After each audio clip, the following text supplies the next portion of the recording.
Hi friends, chicken కూర వండుకోవాలనుకుంటే చూడండి friends, ముందు బాండీ పెట్టుకోవాలి. చికెన్ని 4 సార్లు క్లీన్ చేసుకొని శుభ్రంగా పక్కన పెట్టుకొని 2 టమాటాలు, 2 పచ్చిమిరపకాయలు, 1 ఉల్లిపాయ కోసి బాగా వేగిన తర్వాత ఈ చికెన్ వేసాను ఫ్రెండ్స్.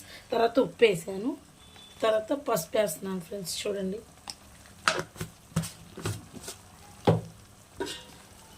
బాగా మగ్గాలి ఫ్రెండ్స్.